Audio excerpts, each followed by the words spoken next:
Ladies and gentlemen, esteemed guests, welcome back from the lunch break. I hope you all enjoyed a delightful meal. And now, as we resume our discussions, I am beyond honored of introducing the third session of the day, a special conversation with the Prime Minister of Kurdistan region, His Excellency Masroor Barzani, accomplished with moderating Maryam Mushiri from the BBC.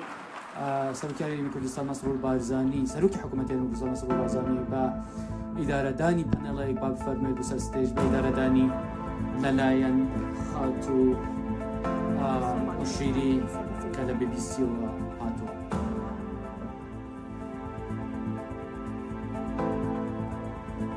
Thank you so much, everyone, for attending this very special panel. My name is Maryam Mushiri, and I'm a chief presenter at BBC News. It's my honor and privilege to be here today to interview His Excellency, the Prime Minister of the Kurdistan region, Prime Minister Barzani. Thank you so much for your time. This is an opportunity for me to ask the questions that I would like to know the answers to, but also for you in the audience to take part and to be involved. You can ask questions to Prime Minister Barzani by using the MEPS app. I will then look at your questions, and as much time as we have, I'll put as many questions as possible to the Prime Minister at the end of the session. So I hope you enjoy our discussion. Thank you very much once again for taking the time to speak to us. I want to ask you the first question, which I'm sure many people would want to know the answer to. It's the conflict in the Middle East. It's top of the news agenda right now globally. A lot of the Middle East are worried about this conflict. What is your opinion about what's happening now and the prospects potentially of it spreading to the Middle East?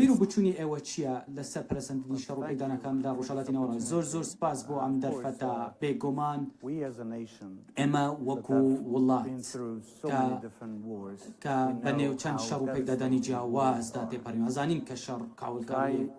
please start by saying that we denounce war and we think that لو دست بكين كائمة اشتغلت أكينوا وريكيك نيابو شارسل كدني هيج كيشة بو أوي والله ميبسياري جناب دموا كم جار بيويستا بسياري كتر بكين أجر إما سيري باردوخي غزة بكين وخلقي غزة كشتيلي بسرهات ولا غزة أو هيرشي كلحفتي أكتوبر إنجابا من بما والله مكا ديار خلقي بيجناه باجي أما أدن إما شرط أكينوا إما محكوم شركين براسدي و رأسي أوش أكينوا كخلقي سيفل بكوجيتن وحد ناكوكيك إما رأتكينوا زور جيكي داخل دبين كأمشرات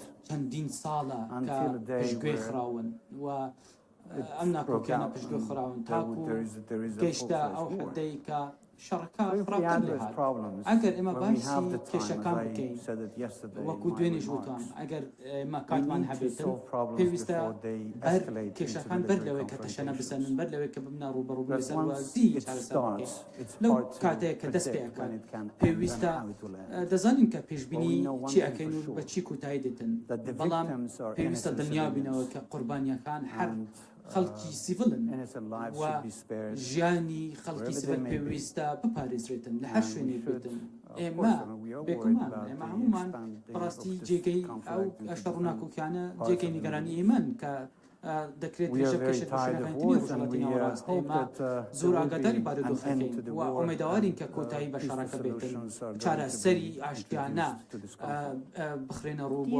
چارەسەری بنەبڕ ئایا پێتوان وایە عێراق ئەتوانێت ڕۆڵێکی ببینێت بۆ چارەسەری پێم وایە باشترین شت عێراق ئەتوانێت بۆ ئەم شتە بکات خۆی دوور بگرێت لە شەڕ و کێشەکان چونکە خۆی هەر کێشەی هەیە ئەگەر شێوازێک هەبێتن بۆ یارمەتیدانی مرۆیی بۆ پێشکەشتنی بێتن باشا بەڵام ئێمە لە هەرمی کوردستانی شەم شتاکەین ئێمە ئەمانەوێت لە ڕێگەی دامەزراوە خێرخوازیەکانمان یارمەتی مرۆیی کۆبکەینەوە بنێرین بۆ خەڵکی ئەوانەی کە پێویستیان هەیە بەڵام بەداخەوە دەرفەتێکی وا تا ئێستا نەبووە کە بەرپرسان ئەوانەی کە بەرپرسن لە بوارەوە با بڵێن دەرفەتێکی وایان بۆ نەرخسەوە بتوانن ئەم یارمەتیانە بنێرن بۆ شوێنی خۆی